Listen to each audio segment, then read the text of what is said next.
नमस्कार दोस्तों, कैसे हैं आप? ये बताने के लिए कमेंट सेक्शन में ओम नमः शिवाय जरूर लिख दीजिएगा, हमेशा की तरह। तो चलिए बात करते हैं कि माघ मास की शुक्ल पक्ष की जो एकादशी है, जया एकादशी है, वो कब पड़ रही है।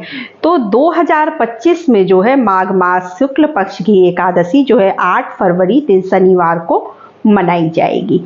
तो चलिए जान लेते हैं कि पूजा का शुभ मुहूर्त क्या है, पारण का शुभ टाइम क्या है। ये सारी चीजें हम जानेंगे। नहाए खाए से लेकर आपको पारण तक के संपूर्ण नियम इसी वीडियो में मैं बताने वाली हूँ। तो पहले जान लेते हैं कि एकादशी तिथि प्रारंभ कब से हो रही है।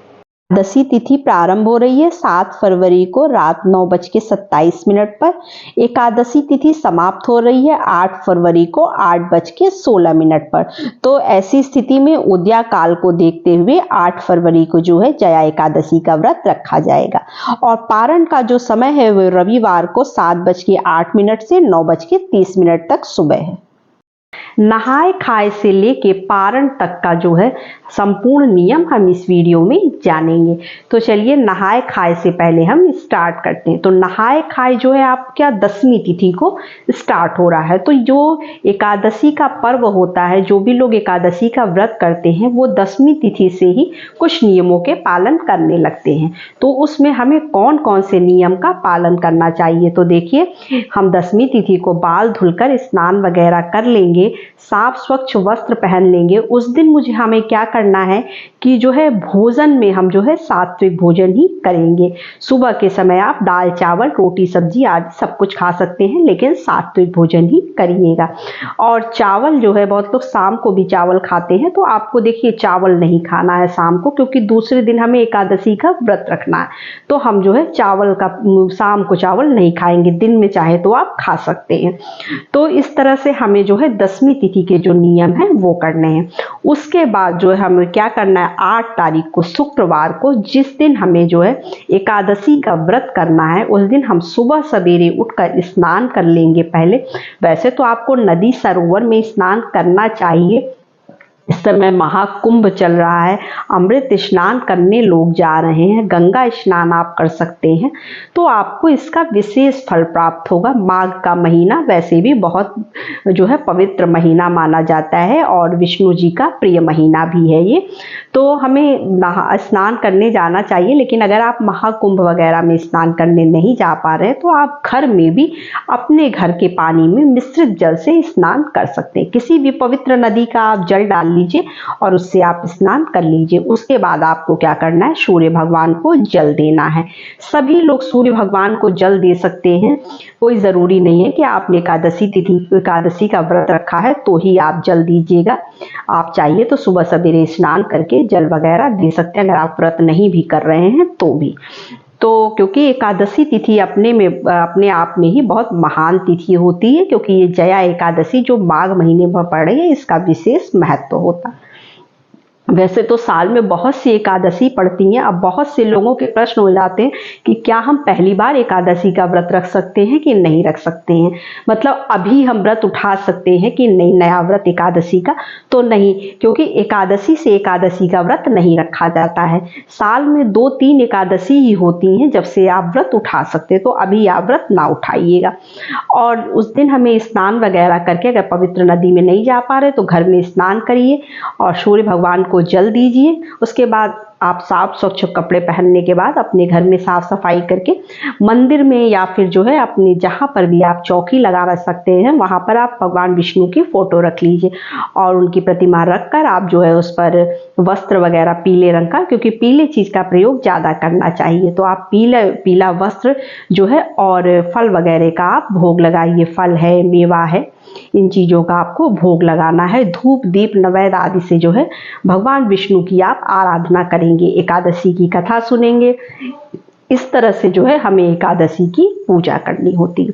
हमें शाम को भी इसी तरह पूजा करनी होती है। शाम को भी हम धूप दीप दिखाकर भगवान विष्णु की आराधना करते हैं। उसके बाद चंद्रदेव को अर्घ देते हैं। चंद्रदेव को आपको अर्घ देने के बाद जो है आप पारण कर सकते हैं। तो चंद्रदेव को आप अर्घ में जो है दूध से भी अर्घ दे सकते हैं, या फिर जो है आप क्या करिएगा, सफेद तिल जो है पानी में डालकर और सफ़ेद फूल से जो है अर्घ दीजिएगा। इस तरह से आपको अर्घ देना है। मान लीजिए अगर आपको अर्घ देने के लिए कोई नहीं मिल पा रहा है तो आप अपने बेटे या किसी से भी अर्घ दिलवा सकते हैं। इस तरह से भी आप कर सकते हैं। तो ये हो गया अर्घ देने का नियम, किस तरह से हमें अर्घ देना है। और हमें एकादशी तिथि के दिन जो है चावल का प्रयोग नहीं करना। जैसा कि मैं बार बार जितने भी वीडियो मैंने एकादशी से संबंधित डाले उस सारे वीडियो में मैंने बताया है कि चावल का प्रयोग एकादशी के दिन नहीं किया जाता है किसी भी रूप में। चाहे वो मतलब पूजा में भी आपने इस्तेमाल करेंगे, जैसे पूजा में अक्षत में चावल यूज़ किया जाता है तो वो एकादशी तिथि के दिन नहीं, एकादशी के दिन नहीं किया जाता है। तो हम काले और सफ़ेद तिल का जो है दान करेंगे, मीठे का दान करेंगे। और तुलसी जी में जो है उस दिन आपको जल नहीं चढ़ाना है, क्योंकि कहते हैं कि उस दिन तुलसी जी जो है एकादशी का व्रत रखती हैं। तो आप दूर से तुलसी जी की पूजा वगैरह कर सकते हैं, दीपक वगैरह भी जला सकते हैं, लेकिन आप जल जो है मत चढ़ाइएगा। तो ये कार्य करने हैं। और जो है हमें क्या करना है कि सूर्य देव को जल देना है, ये तो मैंने आपको बता ही दिया है। और मान लीजिए अगर प्रेग्नेंट महिलाएं हैं आपके घर में तो वो एकादशी का अगर व्रत रख रही हैं तो उन्हें जो है सूर्य देव को अर्घ नहीं देना चाहिए, क्योंकि हम लोग नहीं देते हैं, इसलिए मैं आपको बता दे रही हूँ। अगर आपके यहाँ दिया जाता है तो आप दे सकती हैं, उसमें कोई बात नहीं है। और अगर मान लीजिए जो लोग पीरियड्स में है, जो महिलाएं, अब उनको जो है पूजा करना है, वो व्रत रख रही हैं, तो वो पूजा कैसे करेंगी तो उसके लिए भी मैं आपको बता देती हूँ। आपके घर में जो अगर कोई भी व्यक्ति पूजा कर रहा है या आप किसी से पूजा करवा सकती हैं अपने बैठकर दूर बताकर। और जो है आप मानसिक रूप से जो है भगवान की आराधना कर सकती हैं, पूजा कर सकती हैं, लेकिन उनको टच नहीं कर सकती हैं। इस तरह से भी आप एकादशी का व्रत कर सकती हैं। तो ये हमें सबका, ये सारे कार्य हमें एकादशी के दिन करना चाहिए। उसके बाद हमें जो है, जो हम पारण करेंगे वो द्वादशी तिथि को, यानी जो है शुभ शनिवार को जो है व्रत रखेंगे और रविवार को जो है इसका पारण करेंगे। तो एक चीज़ मैं आपको और बता दूं, क्योंकि शनिवार पड़ रहा है तो बहुत सी राशियों में ढैया या जो है साढ़े साती, शनि की साढ़े साती वगैरह चलती रहती है। तो उस दिन आपको पीपल वृक्ष की पूजा जरूर करनी चाहिए। पीपल वृक्ष में दीपक जलाइए। वैसे भी बहुत लोगों को अगर इस तरह के कोई भी उनकी मतलब कुंडली में या राशियों में कोई भी ऐसा दिक्कत होता है तो वो लोग जो है पीपल वृक्ष को दीपक जरूर जलाते हैं, तिल के तेल का या कड़ू के तेल का, जैसा भी आपको मतलब आपने कभी किया है या आप एक बड़े बुजुर्ग करते हैं तो आप इस तरह से कर सकती हैं। वरना एकादशी के दिन आपको जरूर जलाना चाहिए। और इस दिन हमें शिव भगवान भोलेनाथ की भी पूजा करनी चाहिए। उनके मंदिर में दीपक जलाना चाहिए, पूजा पाठ करनी चाहिए, दीपदान करना चाहिए। दीपदान आप अपने घर में भी कर सकते हैं, अपनी चौखट पर जला दीजिए दीपक, मंदिर में जला दीजिए। इस तरह से आप जो है दीपक वगैरह भी जला सकते हैं। उस दिन हमें जो है मीठा चीज़ ही खाना चाहिए, क्योंकि फलहारी खाया जाता है, लेकिन मीठे चीज़ में क्या है, जैसे आप फ्रूट है, जूस है, ड्राई फ्रूट्स वगैरह है, इन्हीं चीज़ों को आप खाइएगा। फलहार में नमक चीज जो है वो एकादशी तिथि में वर्जित होता है। मान लीजिए अगर आपको कोई हेल्थ प्रॉब्लम है तो आप जो है नमक खा सकते हैं, वरना आप जो है नमक मत खाइएगा, मीठे से ही व्रत रखिएगा। और पारण के दिन जो है आपको मीठे से ही व्रत खोलना। अगर आपको सुबह सवेरे मान लीजिए आप कुछ नहीं बना पाते हैं तो इसका भी सलूशन है, आप तुलसी दल मुंह में रखकर और जो है गंगा जल से जो है पीने के बाद पारण का नियम आपका हो जाता है। उसके बाद आप जो भी बनाइएगा साफ सुथरे ढंग से मीठा या जो भी कुछ, उसको भगवान को आप भोग जरूर लगाइएगा।